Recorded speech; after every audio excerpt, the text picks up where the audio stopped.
Now watch. Jesus said, watch how he stated it. The works that I do, he's doing them right now. The works that I'm doing now, healing the sick, raising the dead, opening the eyes of the blind. These works shall you do also. You'll do these if you believe in me. You do these works. And then a greater than this shall you do. For I go to my Father. अब ध्यान दें, यीशु ने कहा, ध्यान दें, उसने इसे कैसे कहा? वे कार्य जो मैं करता हूं, वो उन्हें इस समय भी कर रहा है।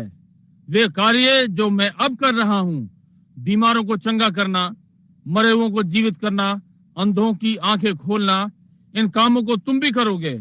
यदि तुम मुझ में विश्वास करोगे, तो तुम भी ये करोगे।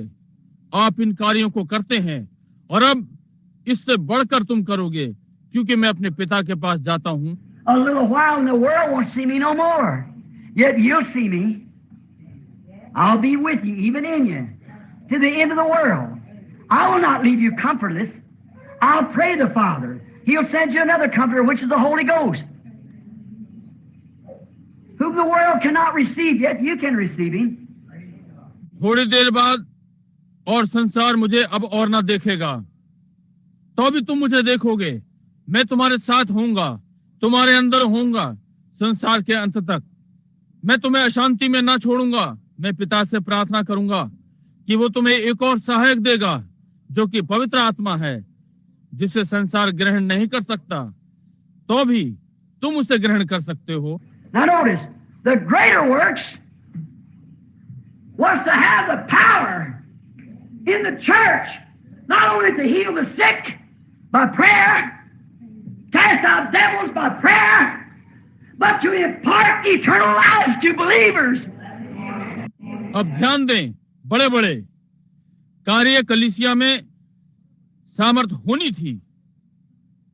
केवल बीमारों को प्रार्थना से चंगा करना नहीं, प्रार्थना से प्रेत आत्मा को निकालना, परंतु विश्वासियों को अनंत जीवन प्रदान करना।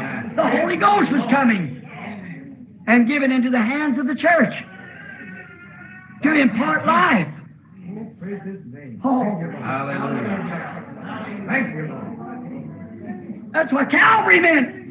पवित्र आत्मा आ रहा था और कलीसिया के हाथों में दिया गया ताकि जीवन को प्रदान करें।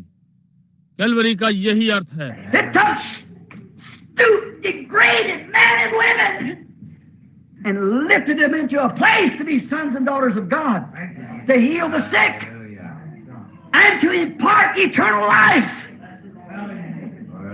by giving the Holy Ghost to obedient believers. Men who were once unbelievers be made believers and impart spiritual eternal life.